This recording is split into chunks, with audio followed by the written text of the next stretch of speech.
Hello, my name is Graydon C. Kimbrough, and today we're going to parlay about the RFRA, or the so-called Religious Freedom and Restoration Act.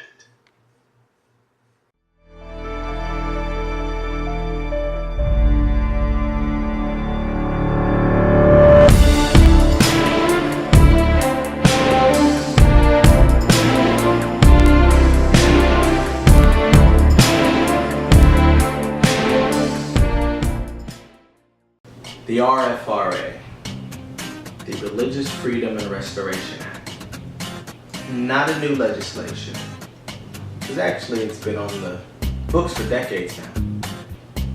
I think what has brought this to light is we have two new cases, Arkansas and Indiana. The overall questions regarding this issue, I think I've summed up in two questions from both perspectives.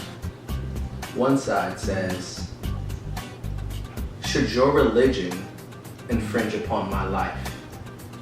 And the other question is, should how you live your life infringe upon how I practice my religion? The conservative in me has always questioned why I should have to augment my religion and my religious life for you and your lifestyle. That same thought was coupled with another revelation. And that revelation was that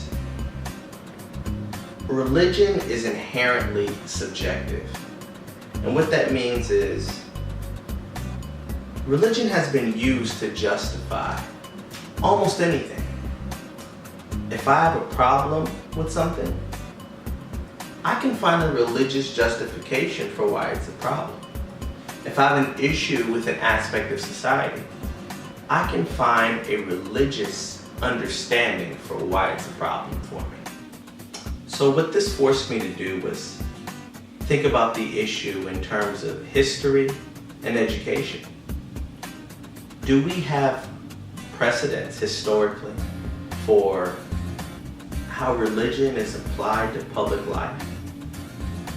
And I came up with a few scenarios, a few experiences that I think are noteworthy. The Puritan witch hunt. Yeah, religion had a little something to do with that. One people's interpretation of religion affected how other people lived their lives. Actually, it affected if people actually got to live. And another one that comes to mind, from a while ago was the Mormon mountain meadow massacres. Yeah, that's a pretty good example too. This theme where we've been able to justify almost anything with religion. We can justify the treatment of other people. Those Native Americans, they used to be all around this country. They're absent largely, and that was rationalized due to religion as well. And then there was this one more big one, I'm trying to remember what it was, where religion undergirded public life. Oh, American slavery. It was just this little institution that went on here for it was a few centuries, give or take some years. And then we got the granddaddy of them all. That there's these numbers. That 9/11 incident. It's really interesting how religion has been used to justify so many things. And what does all this mean? Well, it might mean that religion has a funny habit in this country of having an offensive application. And what do we mean by an offensive application? Well, it's used offensively because it's used in an exclusionary capacity. It's never inclusionary. Seldom is religion used to include somebody in your belief system or in your way of life. It seems historically, religion has been used to exclude people from participating in community activities, or participating in public life in general. Now, the other side of the equation is, how do we make room for everybody to practice their religion in public life? Is it appropriate to ask a kosher bakery to cook with pork?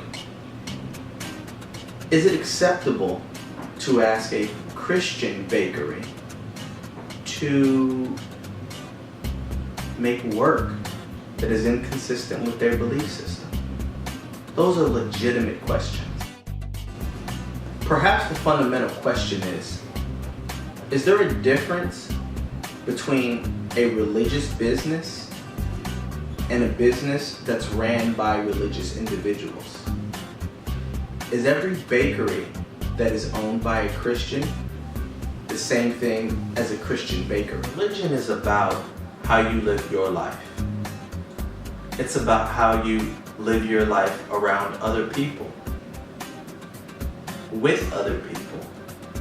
And that has very little to do with whether they agree with you and your beliefs or not. The number one goal of most religions is the promotion of said religion.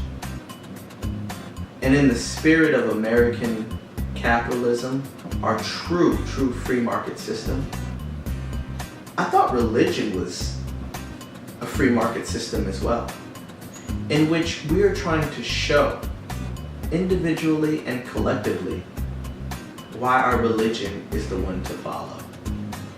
And if we're entirely exclusionary, why would somebody want to join our religion? Now, I had this really crazy little thought, because religious freedom is very, very important. And all things considered, I think we all support, especially myself, the RFRA. But if the RFRA is about me having the opportunity to live my religious life in public, then that also has to include the Muslims. And if they want to interact with other people in accordance with their Sharia law, that actually fits under the RFRA as well. Sidebar about the Sharia. You know, the Sharia law, from my research, has more to do with how the Muslims treat other people than anything else. So I think it's pretty well equivalent to this Indiana case. So I'm waiting on all of my fellow proponents of the RFRA, especially the RFRA proponents in Arkansas and Indiana, to also then support the right for Muslims to practice Sharia instead of passing legislation that would prevent the socialization of their religious freedom. I gotta work on that. You can't have it both ways, America. Either all of the religions are subservient to the Constitution, or none of the religions are subservient to the Constitution. The Muslims can practice Sharia, and the rest of us are free to practice our religion in the public forum however we think our religion is supposed to be practiced. What do you think about the RFRA? How do you see the application? Is it fair? Is it equitable? Is it honest? Most importantly, let's parlay.